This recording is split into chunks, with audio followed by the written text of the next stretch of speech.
बिल्ली का रास्ता काटना शुभ या अशुभ, इस बारे में अलग अलग मान्यताएं हैं। कुछ लोगों का मानना है कि बिल्ली का रास्ता काटना अशुभ होता है, जबकि कुछ का मानना है कि यह शुभ होता है। बिल्ली का रास्ता काटना अशुभ मानने की मान्यताएं: अगर बिल्ली बाएं से दाएं की ओर रास्ता काट दे तो यह अशुभ माना जाता है। अगर बिल्ली दक्षिण दिशा की ओर रो रही है तो भी अशुभ माना जाता है।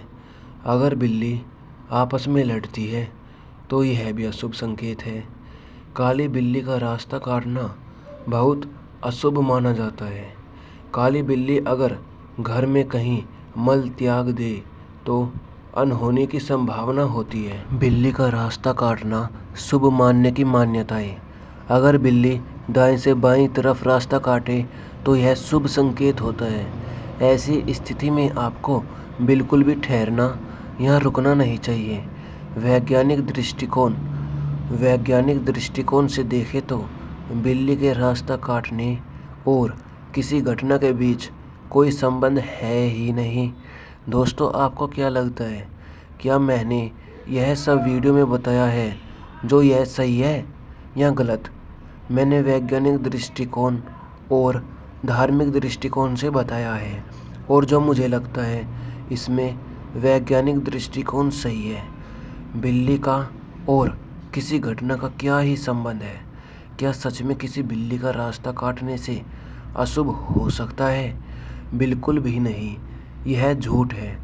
पता ही नहीं दुनिया में कितनी ज़्यादा भ्रांति फैली हुई है। बलि प्रथा को ले लो, आप ही बताओ, क्या देवी मैया या कोई भी भगवान चाहेगा कि आप किसी भी बेगुनाह पशु की जान लो? कभी भी नहीं। और आप लेते हो खुद के फायदे के लिए।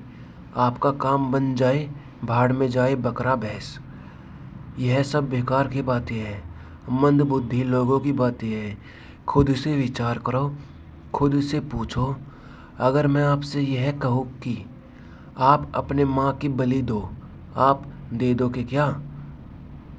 तो आप किसी बच्चे से उसकी माँ कैसे छीन सकते हो? अगर मैं आपसे कहूँ आप अपने बच्चों की बलि दो, दे दोगे क्या? तो आप किसी माँ से उसका बच्चा कैसे छीन सकते हो? आपको हक किसने दिया? आप होते कौन ऐसा ही हो रहा है। काली बिल्ली की झूठी अफवाह फैला रखी है। उनका रास्ता काटने से अनहोनी होती है, इसलिए काली बिल्ली को कुचल दिया जाता है, मार दिया जाता है, उस पर अत्याचार होता है। देश के कोने कोने में, यह केवल इंडिया में है, हमारे भारत में, हमारे महान भारत में